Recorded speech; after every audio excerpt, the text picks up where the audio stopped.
ताज्या आणि सुपरफास्ट बातम्या पाहण्यासाठी स्वराज्य न्यूज मराठीला सबस्क्राइब करा आणि बेल बटन प्रेस करा।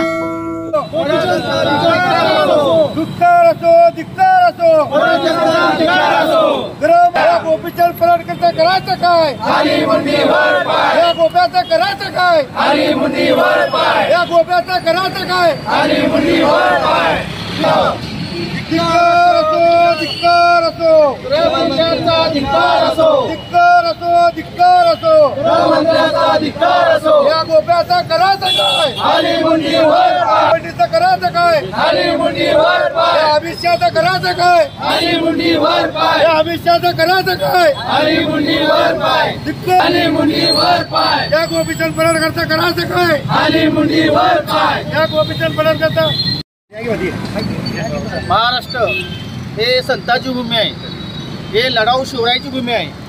अशा या भूमीमध्ये आज लोकशाही संविधान जी जपणारा माणूस डॉक्टर बाबासाहेब आंबेडकर या जन्मभूमीतला आहे आणि अशा जन्मभूमीत संविधान कायदेमंडळ जिथं तयार होत असेल अशा ठिकाणी जर असे प्रकार घडत असतील आणि या टायमाला जर मुख्यमंत्री बघ्याची भूमिका घेत असेल तर कुठं ठेवून नेवला हा महाराष्ट्र आणि कुठं ठेवून नेवले भाजपची संस्कृती, अशा प्रकारचे हे चाललंय।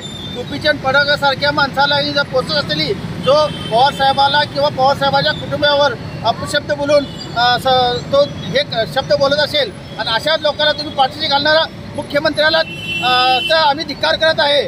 आणि काल जे प्रकार घडला तो महाराष्ट्रालाच नाही पण भारत देशाला लाजणारा प्रकार झाला आहे आणि अशा या थोर भूमीमध्ये हा प्रकार झाल्यामुळं हे महाराष्ट्रातल्या लोकांनी जागृत झालं पाहिजे आणि या भाजप सरकारचा आम्ही धिक्कार इथं करत आहे। या जन्मभूमीमध्ये महाराष्ट्राला काळिमा फासणारी काल महाराष्ट्राच्या विधिमंडळामध्ये घटना घडलेली आहे।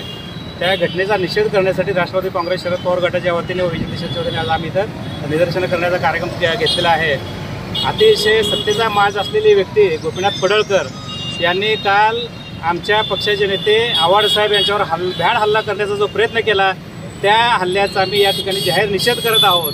वारंवार गोपीनाथ पडळकरा महाराष्ट्राचे आमच्या राष्ट्रवादीचे महाराष्ट्राचे दैवत असणारे शरद पवार साहेब यांच्यावर मुकसूक घेत असतो, अपशब्द वापरत असतो। त्याच्यावर कुठल्याही प्रकारचं बंधन भाजप हे घालत नाही आणि काल ज्या पद्धतीने ते हे भूमिका घेतली त्या भूमिकेला कळत न कळत फडणवीस साहेबाचा पाठिंबा आहे हे कुणाला सांगायची गरज पडत नाही।